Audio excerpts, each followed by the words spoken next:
So পুজো তো চলেই এলো, তো পুজোর শপিং করার জন্য রেডি হয়ে যেতে হবে একটু একটু করে, যেহেতু হাতে আর 1 মাস টাইম।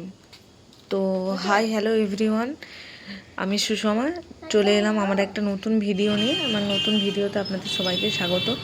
বাড়ি থেকে বেরিয়ে পড়েছি শপিং করার জন্য। প্রথমে বাড়ি থেকে বেরিয়ে এসেছি, দেখো রাস্তা এখানে ওয়েট করছিলাম। এনাদের সাথে আমরা যাব আজকে শপিং করতে। তো এর নাম হচ্ছে মঞ্জু তার ছেলেকে নিয়ে, মেসোকে নিয়ে আমরা টোটোতে উঠে পড়লাম শপিং করার জন্য। বেরিয়ে পড়েছি।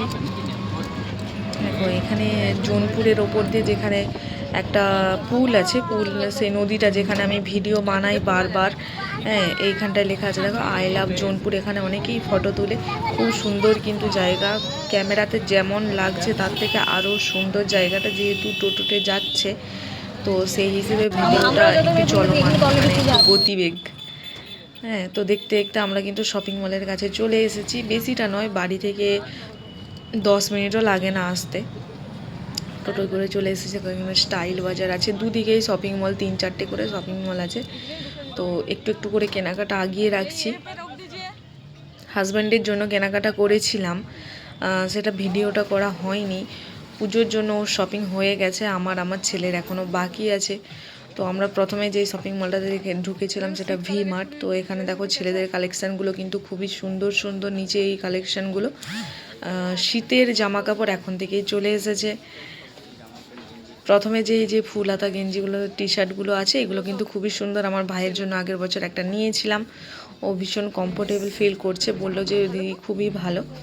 তো নিচে আন্ডারগ্রাউন্ডে সবই কিন্তু ছেলেদের জিনিস আছে, আর গ্লসারি কিছু আইটেম আছে বাড়ির জন্য। এখান থেকে অনেক কিছু কেনাকাটা করা যায়। এই যে ওপরে যে ড্রেসগুলো দেখছে ছেলেগুলো, ওগুলোও কিন্তু ভালো লাগছে। তো এরা দুজনে আগে এসে, আমার ছেলে আর মঞ্জুর ছেলে দুজনে এসে দেখো এখানে কত রকমের চকলেট আছে। তো ওরা চকলেটের দিকে অ্যাট্রাকটিভ হয়ে গেছে, ওইখানে দাঁড়িয়ে রয়েছে। কে কোনটা নেবে ভাবছে, এত বড় বড় চকলেট, ওরা সেটা নিয়ে ভাবছে কোনটা নেব, কি করব। এইগুলো ফোনে দেখায় না, এই যে চোখ চকলেটগুলো, এগুলো বলছে মা আমাকে একটা কিনে দাও এরকম। আদৌ ভালো কি খারাপ জানা নেই, আমি সত্যি কিনে দিই না। আমি আমার ছেলের হেলথের পেছনে মানে অনেকটাই ভাবি। এখনের বাইরের যেসব খাবারগুলো থাকে না, আমি একদমই অ্যাভয়েড করে চলার মানে চেষ্টা করি, যতটা পারি বাড়ির খাবার দেওয়ার চেষ্টা করি। এখানে বিভিন্ন ধরনের হরলিক্স আছে, রেঞ্জ সব কিছু লেখা আছে। যারা শপিং মলে শপিং করতে যায় তারা তো সবাই জানে। তো আদি বলছে মা আমার জন্য একটা হরলিক্স নাও। ওর আগে থেকে বাড়িতে অলরেডি হরলিক্স আছে, ও খায়, তাও বলছে নাও। তো চলো এখানে আবার কি ক্যাডবেরি পেয়েছি, তোমাকে অন্য দোকান থেকে কিনে নেবো। আমি এইগুলো কি চকলেট না কি বলো তো? চকলেট খাওয়াটা আমি এগুলো দেখাই না ফোনে, এগুলো সেই চকলেট খাই, ঠিক আছে, চোখ চকলেট। তারপর এখানে আবার রাখা আছে, এখানে আবার বলছে আমি নেবো, খাবো। রেখে দাও দেখছে চারিদিকে। এবার আমি এগুলো একদম বাজে, কোনটা নেবো কোনটা নেবো।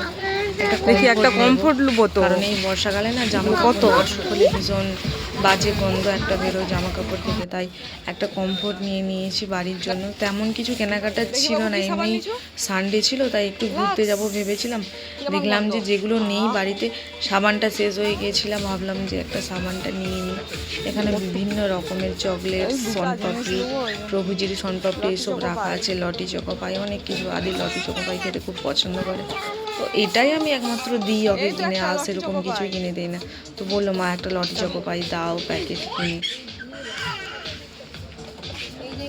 এটা আবার ডার্ক ফ্যান্টাসির লটি চকোপাই, তো নিয়েছি ওর জন্য একটা। এখানে বিভিন্ন রকমের পাস্তা রয়েছে, ম্যাগি রয়েছে, অনেক রকমের নুডলস রয়েছে। তো আমাদের বাড়ি